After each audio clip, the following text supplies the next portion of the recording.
Good morning, everyone. Welcome to Interfaith Community Sanctuary. I'm going to ring the bell. Everybody ready? And we're so happy to see everybody here this morning on this beautiful spring morning. The sun will be out one of these minutes, so let's just be patient. I think it's going to come. It's out there. And we're going to begin our guest worship this morning with a song that I think some of you know. It was mentioned at our retreat last weekend that we'd like to do more singing together and more hymns and more singing. And so, of course, I'm all for that. I love to hear people sing, and I think so I chose two songs today that I think we've sung recently and fairly often in the past, and I thought they would both be appropriate for this morning. The first one, and the words are I didn't copy the music because that gets a little more complicated, but I did copy the words, and we put them in your flyer. So we'll start with "Morning has broken like the first morning," and what I'll do is it has two verses. No, 3, 4. It has 4 short verses. So I'll just play a little intro to get you warmed up, and then you'll catch on to the tune if you don't already. This was sung I remember it as being a Cat Stevens song, but of course it went before him. The music is actually a Gaelic melody, an ancient song from the Gaelic tradition, and the words in this version are by Eleanor Fargian. And so we'll give it a whirl, okay? Sing out, because this is the fun part. Okay.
I would like to take a few minutes now with some of our opening traditions. And the first one is to honor our ancestors. And we do this in our community every Sunday to try to bring in the energy that we know is always existing around us. The past is always with us. And some philosophers say that those who forget the past are destined to repeat it. And some of us know that even those of us who remember the past find ourselves repeating it. So that's okay, but we keep remembering, and we keep trying to remember the people who have inspired us from the past, people who have helped us to grow into our true selves, people who have helped us with the inspiration from how they dealt with difficult times and how they dealt in beautiful times and how they expanded their own worlds and how we can expand our own world and our worldview. So let's call forth in this moment, in our hearts and in our minds, whoever comes to our minds right now as either, it could be a blood relative, it could be people who have just influenced us or during our lives, who maybe are not related to us by blood, our teachers, the sages, the people whose books we've read, who've inspired us, the people who we've heard about their adventures on earth, and they have given us strength and courage and inspiration. Let's bring those ancestors to mind and thank them and allow in their nourishment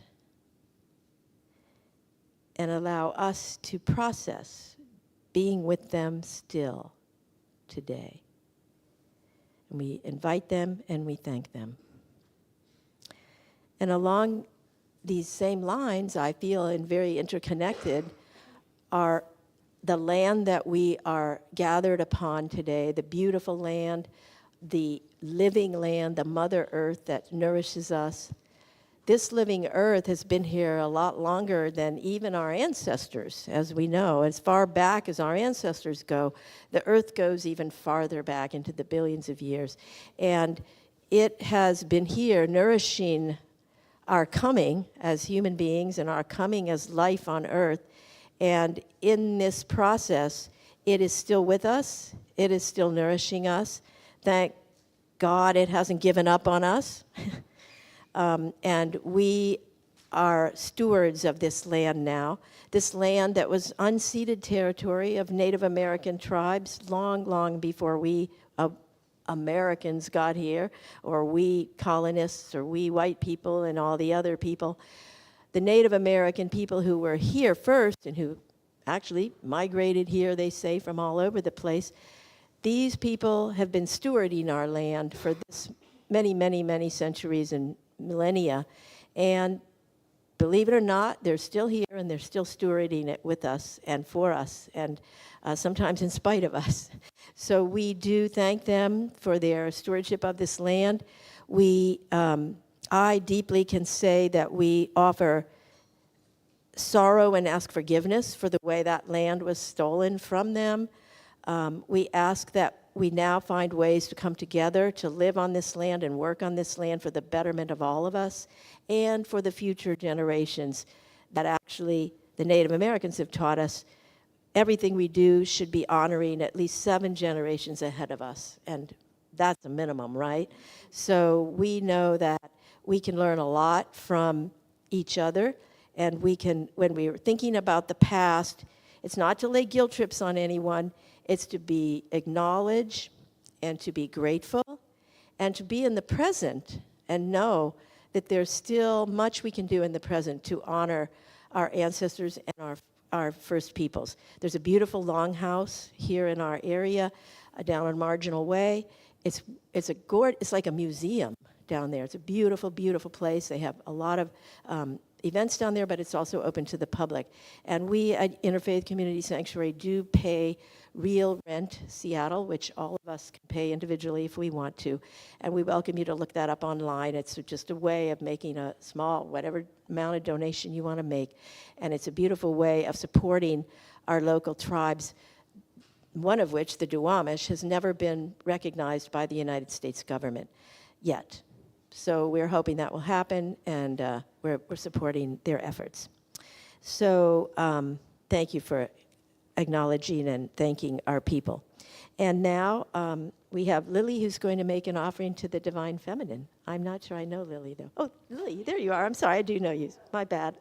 Lily's our blooming flower this morning, and she's representing spring for us. Thank you. Okay. Today, I wanted to do 2 prayers to Tara, a Buddhist archetype that's often called like the Mother Buddha. And I just, had that on my heart to share. The 2 titles are Homage to Tara by Lord Atisha and Supplication to Tara that spontaneously accomplishes hopes. Om, homage to you, protectress from the 8 perils. Homage to you, one blazing with auspicious splendor. Homage to you, blocker of evil destiny's door. Homage to you, guide to the higher realms. You have always aided me. Pray, protect me yet further with compassion. Namo Arya Tarai, mother of the 3 times victorious ones, Lady Tara. Protectress from the 8 perils, compassionate goddess. You whose 100 names give refuge from fear and suffering. Think of me with compassion. Noble lady, in every circumstance of this life, future lives and in between, hold with inseparable compassion all those well or ill connected to me. Pacify outer, inner, and secret obstacles, and bless that our intentions be spontaneously accomplished. Thank you.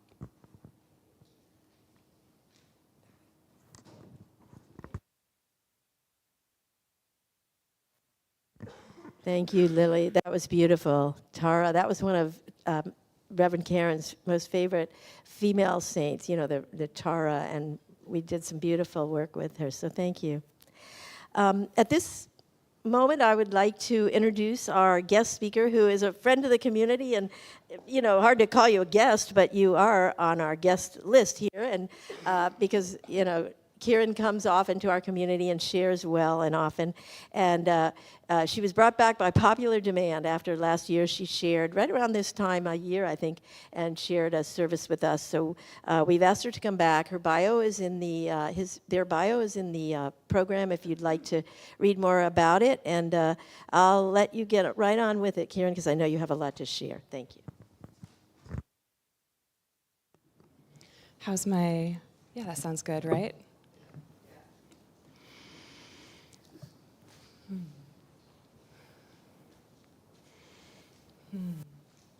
Well, I would just like to start by saying that everything that I do is to the best of my abilities, grounded in the teachings that I receive from my lineages, particularly the Drikung Kagyu lineage of Tibetan Buddhism, as well as teachers from other lineages, and that I've also been shaped in neurodiversity and disability justice organizing spaces.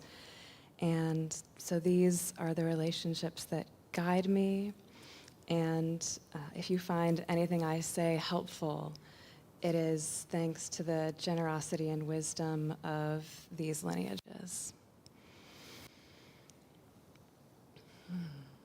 So we're talking about healing today. So first, I want to encourage you to connect with your body, to show up for what it feels like to be in your body right now, and what do you notice when you connect. And if you're comfy with it, I'd encourage you to move. I'm a little limited in how I can move because I'm told that you have to be right here for this microphone. But yeah, I'd encourage you to stretch. Try out a yawn, maybe. Maybe a shake without whacking your neighbor. Maybe try out something that looks kind of weird if you're comfortable. Let's see how this one.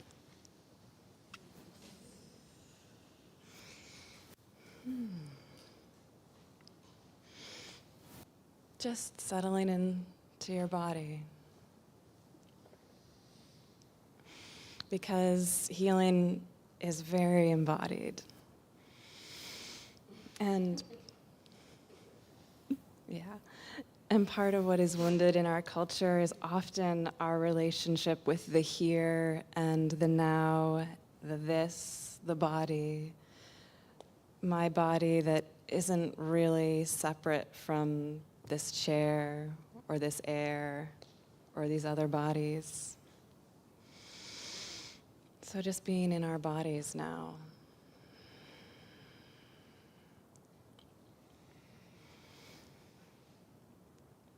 So I have been asked to speak about sanctuary for healing, on how we as spiritual community can be a place of healing. And on this, all the teachings are actually quite simple. And nonetheless, I'll find some things to say for the next 30 minutes, 25 to 30 minutes. But I'm going to just start at the heart of things, which is the Buddha's teachings state that the source of all well-being is to seek the well-being of others. And the teachings state that the source of all unhappiness is seeking after one's own happiness. So there we go. And it sounds like most of you are like, mm-hmm. And also, if you're not, it's not something that I think you need to take my word for. I think that's something to think about and pay attention to. Check it out. Our well-being, our individual well-being, our collective well-being, it arises from our motivation. Okay, so I'm going to invite you to play along with me for a little exercise. So I'd like to invite everyone to just pair up with someone else. And if we need to, we can have a group of 3. And if you're joining us on YouTube and you are by yourself on YouTube, this will be a different experience, but you could do this by pulling up a picture of someone on your computer. Potentially someone who would draw up some interesting thoughts and feelings in you if you want to make it fun. So is everyone, we're all paired? Do we have any groups of 3 we need to make? I think we're, okay, it looks like we're,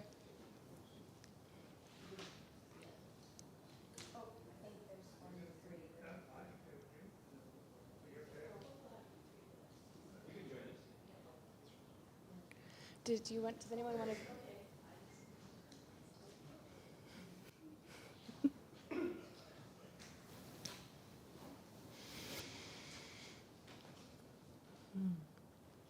Okay, and now this can be a little brave for some people, so I encourage you to explore this however is comfortable for you. You're going to be bringing awareness to yourself and to your partner. And so eye contact can be a powerful way to do this. The eyes can be a really direct connection to awareness, or it can be too strong for some folks. So just notice your partner in whatever way feels comfortable for you, moment to moment, as it shows up. Okay.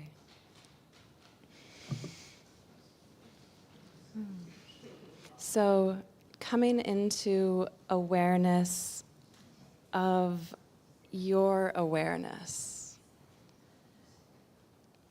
You're aware, right? You have all these feelings, thoughts, sensations, energy.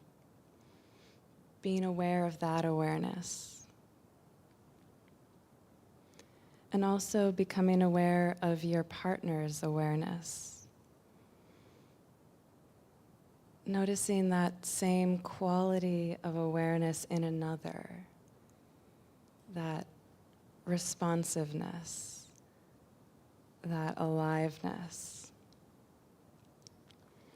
We are so finely sensitive to one another, so open, interested, responsive, attuned.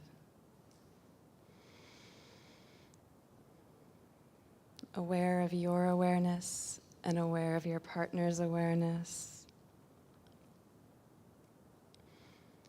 And you might also be noticing other sensations, enjoyment. Oh, this is nice. They're smiling. Unpleasant sensations, awkwardness, anxiety. What are they thinking about me?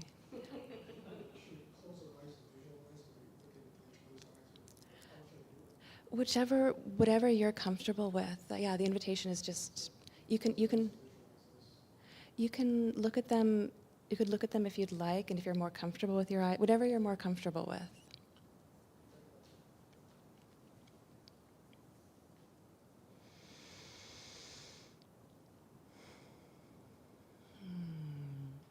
So just noticing when you're aware of awareness. Noticing when you're pulled off into other things. Right? We have both our innate receptivity, and we also have all these shapes the space between us can get twisted into. And that's fine, that happens.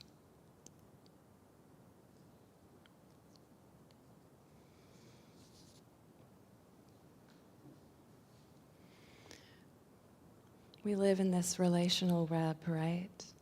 And we sometimes draw a boundary around our mind. This is me inside, and that is them outside. And when we attune to awareness, we can sometimes discover something bigger than those lines. So I'm going to give you a moment of silence to just attend to this awareness, and then we'll come back as a group.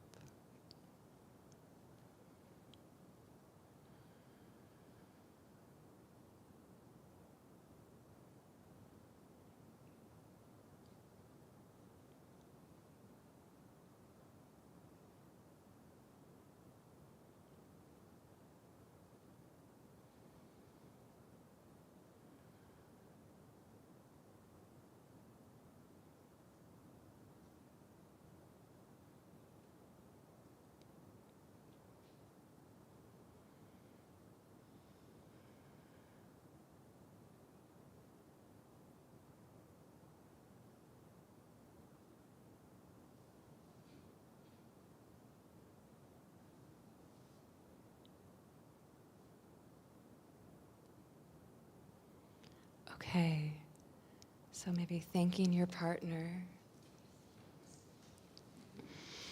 and then opening back up from a community of two to our wider community.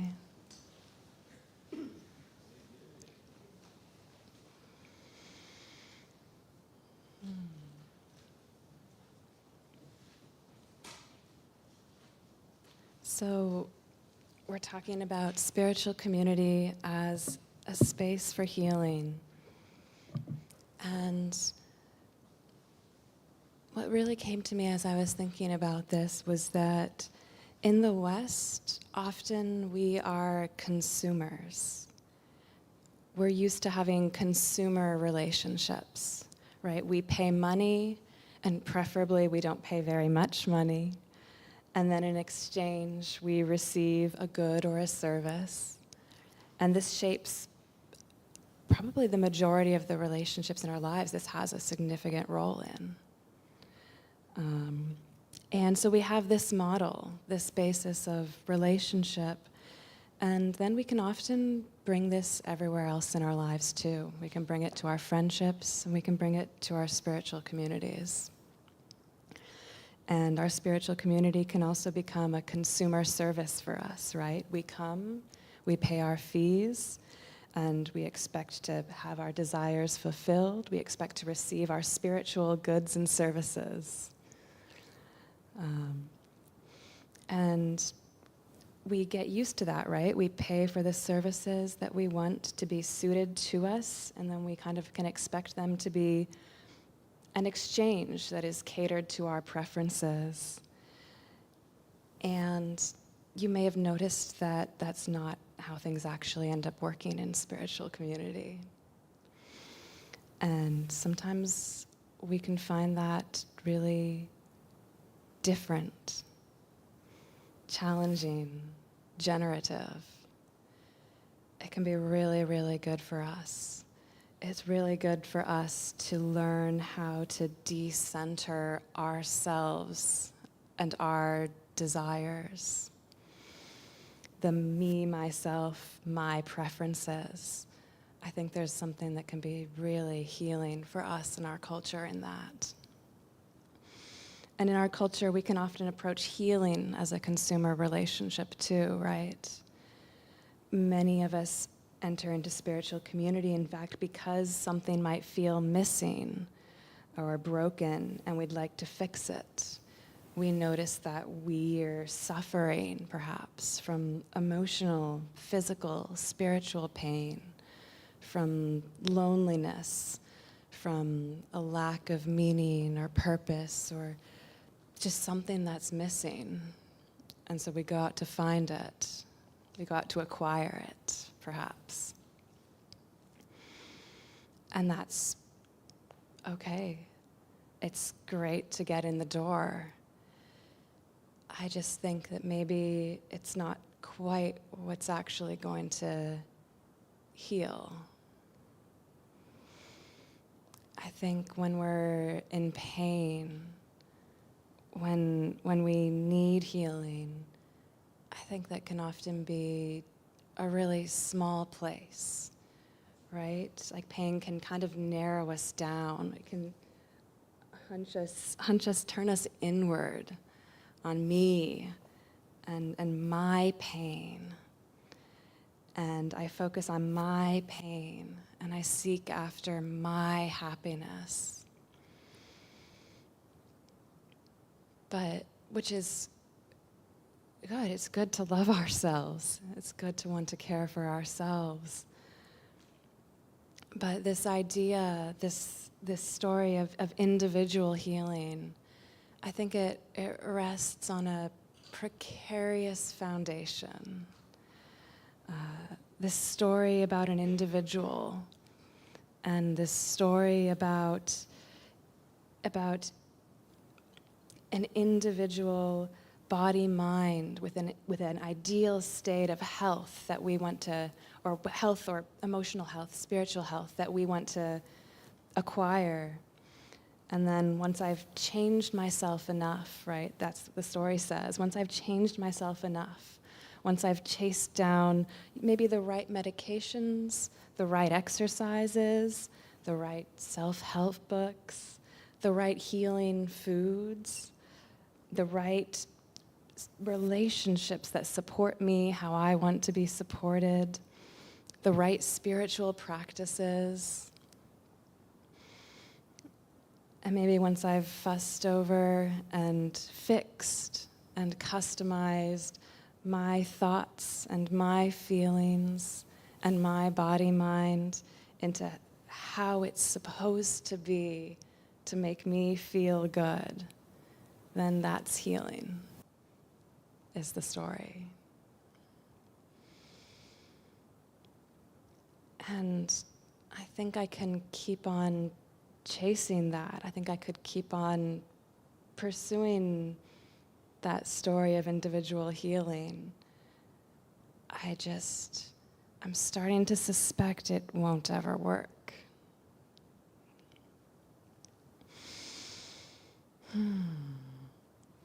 think that relationships that are based on prioritizing my own individual well-being, I don't think it's a system that makes us well, physically, mentally, communally, spiritually. And I've always found spiritual community to be a really good place to bring my pain, to bring my self-grasping, to bring that smallness, to bring my ego and all of my personal preferences about right and wrong and how things should be.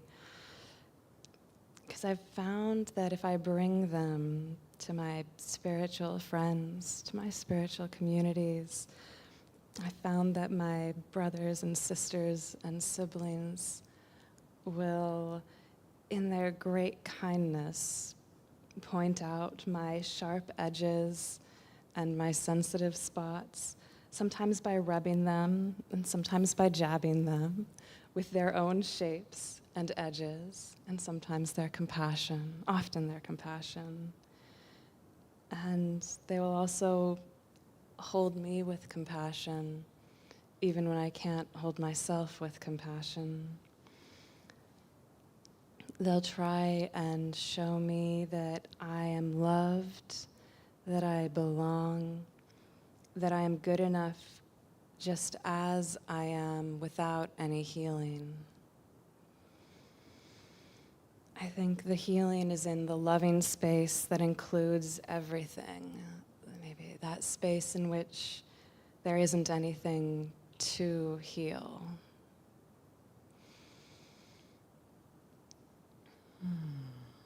I am loved and accepted, and I belong in spiritual community, and also I'm not going to get my way, right? Instead, I'm going to be taught over and over that well-being and healing don't come from getting my way, from getting what I want, from getting my healing. Healing and well-being don't come from getting anything. They come from opening up with compassion to the world around me. In the Tibetan Buddhist tradition that I practice in, your relationships with your Dharma siblings are incredibly important. Your relationship with your spiritual community is really at the heart of your spiritual life, because that is your refining ground, your practice ground.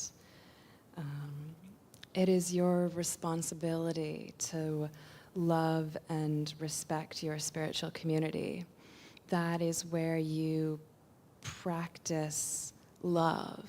That is where you practice expanding beyond this to this.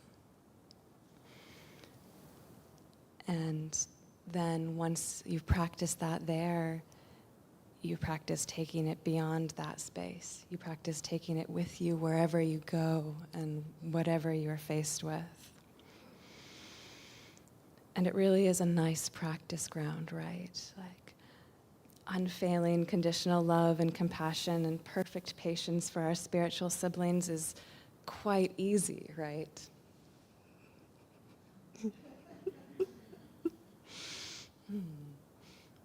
But it really is quite easy, comparatively, perhaps.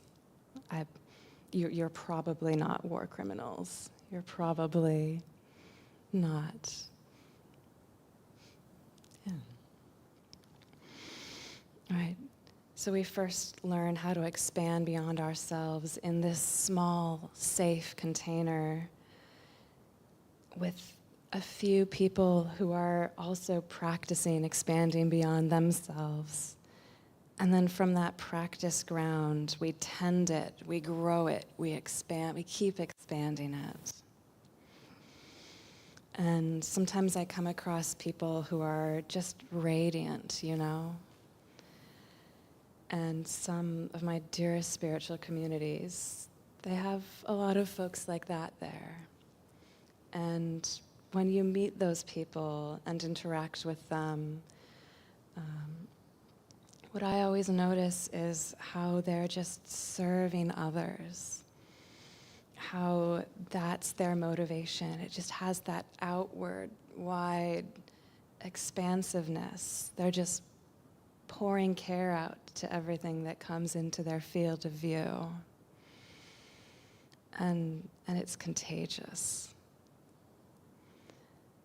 And I think that's how we be healing community, when we all just keep catching that.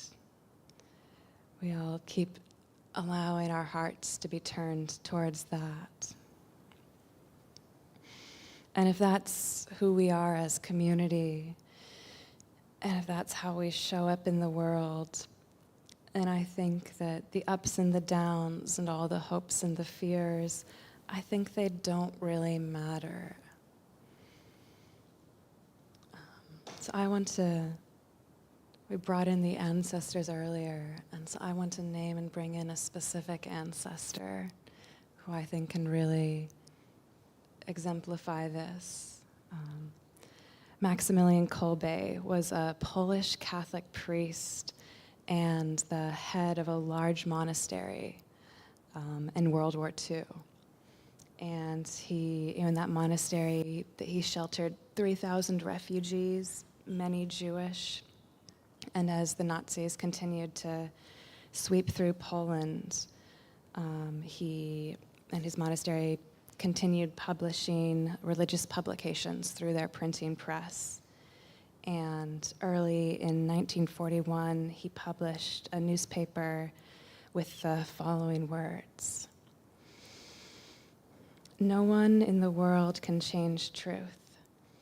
What we can do and should do is to seek truth and to serve it when we have found it. The real conflict is the inner conflict. Beyond armies of occupation and the hecatombs of extermination camps, there are two irreconcilable enemies in the depth of every soul: good and evil, sin and love. And what use are the victories on the battlefield if we ourselves are defeated in our innermost personal selves?" And shortly after, and people believe kind of because of these words, he was arrested by the Gestapo and sent to Auschwitz. And there are many stories from survivors of the impact of his presence there.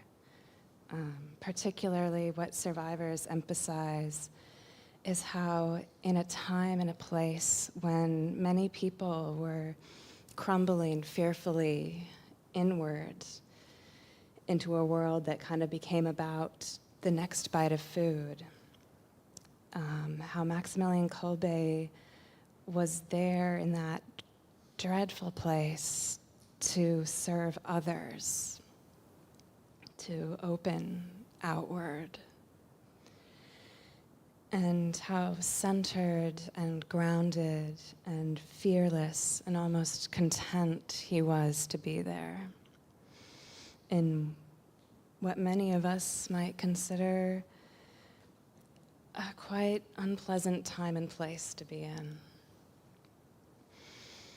And people emphasize, survivors emphasize just the indelible impact that way of being left on everyone that he touched there.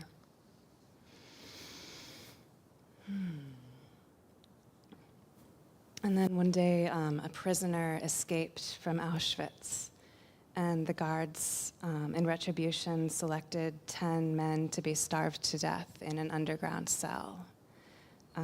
And one of the men who was chosen cried out for his wife and children, and so Kolbe asked the guards to take him instead. And they did.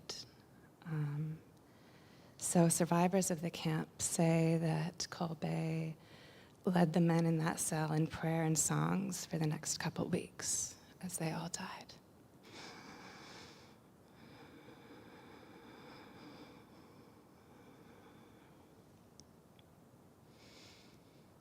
It isn't our circumstances that make up the world that we live in.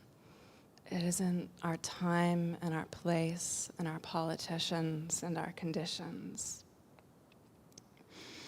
It's our motivation in every moment. What use are the victories on the battlefield if we ourselves are defeated in our innermost personal selves? So spiritual community, healing community, this is the battlefield, right? This is the battlefield against the tightness in our hearts. Because that battle is the only thing that can prepare us to open up to this world and be a cause for healing. So we come together and we practice. We practice awareness and we practice compassion.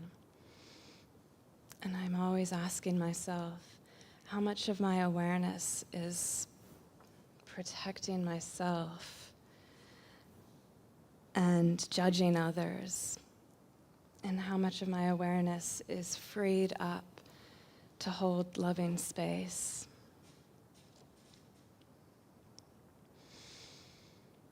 The source of all benefit and happiness is seeking the well-being of others. The source of all unhappiness is seeking only after one's own happiness. So may all of the goodness we have created today, listening, reflecting, sharing, singing, opening up our hearts, may we share all of it open-heartedly. May it spread beyond us through all of the beings we touch and all of the beings they touch, spreading through all of our city, all of our country, all of our ecosystems, all of our world and space and time, to be of benefit to all, for the healing of all. Thank you.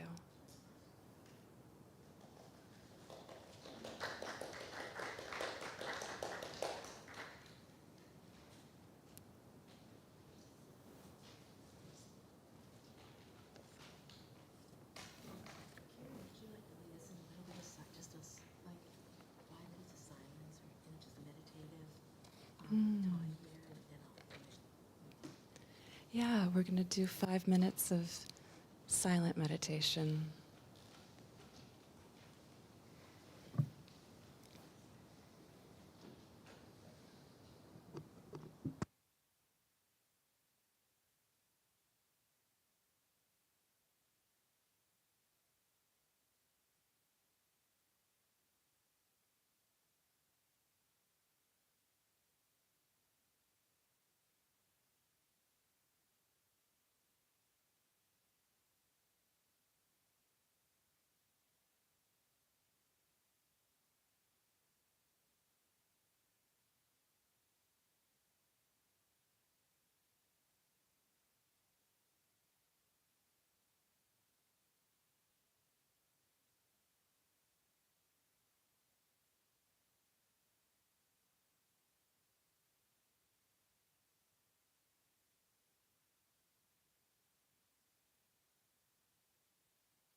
Thank you so much, Kiran. Thank you for the beautiful message and the nice contemplation afterwards. We will do another song now, if you are willing and you feel like vocalizing a little bit. And this is another song we have sung together at times recently. This is my song, and hopefully you'll be able to follow along and sing the verses. I'll do another little introduction to get you ready for it. Your words are there.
Thank you so much. I think next we have the announcements, right? Or sharing our wealth. Can I look at your program real quick? Sharing our wealth next. Okay. When I have all these duties, I just keep running around here. This is the time in our service when we share our abundance with each other, with the community, with this historic building that's under our care and whose stewards we are, and we put our resources into that, and we use it to beautify, improve. Maybe you've noticed how clean the windows are today. I hope you have, because they've all been cleaned inside and out. That's why I was hoping the sun would come out, because it was amazing. It had been many years since the windows were cleaned, and we got them cleaned by a wonderful friend who, a friend of Joey's who gave us, or a person who works for Joey, gave us a wonderful deal on cleaning our windows up and down, in and out, and worked hard with, tall ladders and things like that to get to a job that probably none of us could have done. So we're grateful for that. And it's just an example of how how beautiful it is to care for this building and then to appreciate the care that's gone into it. So we welcome your help with that, and I'll pass the plate around, and then if the folks in the cyberspace can click on that button that says donate, you can also help us in that way too, and we're deeply appreciative. Thank you.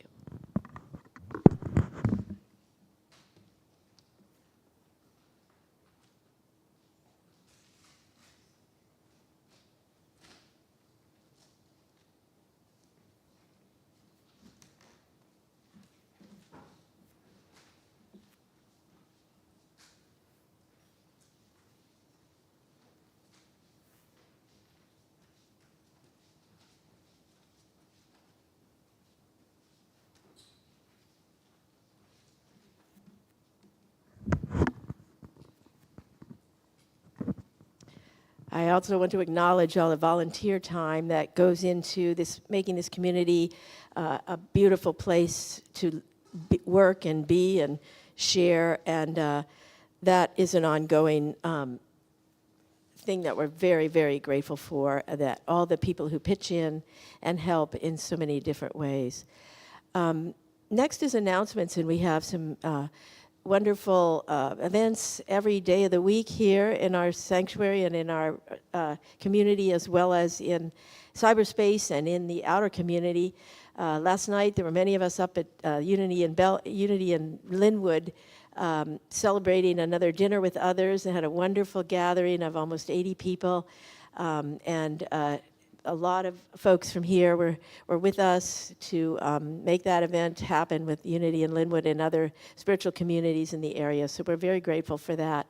We have we're doing those on an ongoing basis, and you'll hear more about them. Those dinner with other events.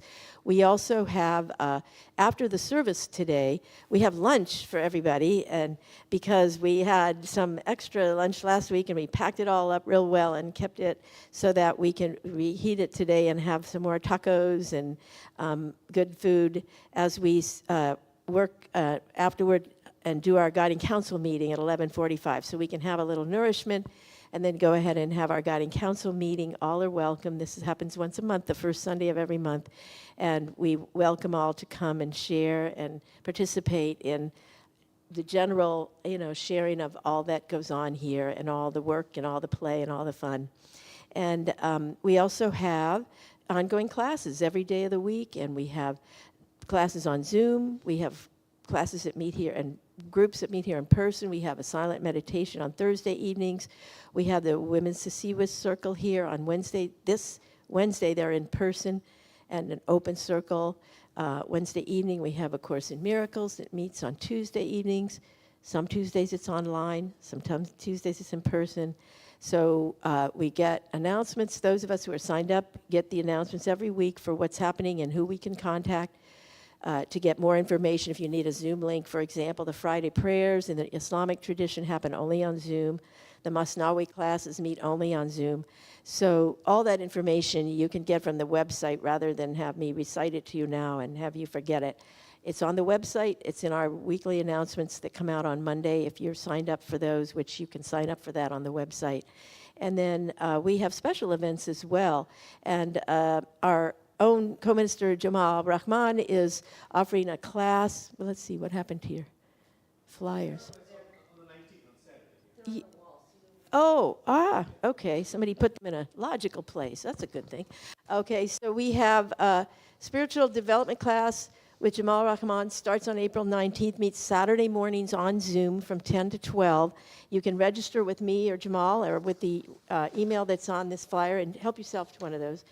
And Jamal's new book has come out, and it's now available on Amazon. And if you're like me and you try a little bit to avoid Amazon, you can also get it. We'll have some copies here, and we'll be selling them as soon as the publisher sends them. We're getting some directly from the publisher. There also will be available in your local bookstores. And it's on, what do you call it? Electronic book. What do you call that? Oh, yeah, audio and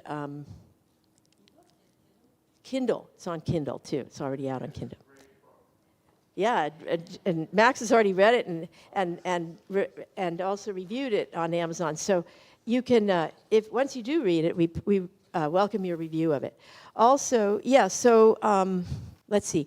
I know Rich's class on spiritual traditions and how they deal with difficult times. I think that's next Saturday, right? This coming, it's 3 o'clock down in the fellowship hall. Rich has sent out some readings from the Hindu tradition this month, and we are to read those ahead if we can, contemplate, and then come and discuss how they're relevant to our time today. And I recommend, this is a beautiful class. I went to the first one last month, and it was lovely. So join us at 3 o'clock on Saturday, and if you haven't received the readings or you don't know where they are, let us know and we can get them to you. They'll also be available on the day of the class. Does anyone else have a special event they'd like to mention that I might have forgotten or it might be coming along? Okay, very good. Then let's take a few minutes to, is this everything? I'm sorry, I can't function without my... Must be all the events you've been doing. Okay, so yes, so we will end the live streaming now. It's always hard to say goodbye.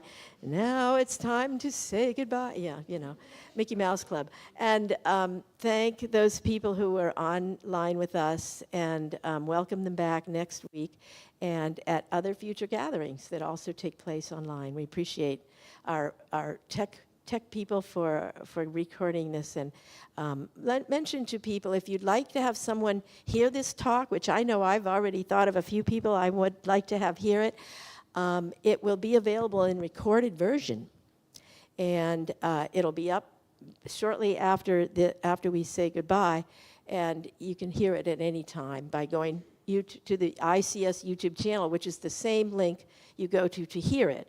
It'll be the same. It'll still be on that same channel, and you can find it in the recent recordings, and you can recommend it to people because it was. I think I'm not the only one who will agree that it was an outstanding talk and one we can all learn from. And I'm going to look up that Maximilian gentleman COVID and read more about him. That was a very touching story. So at this time,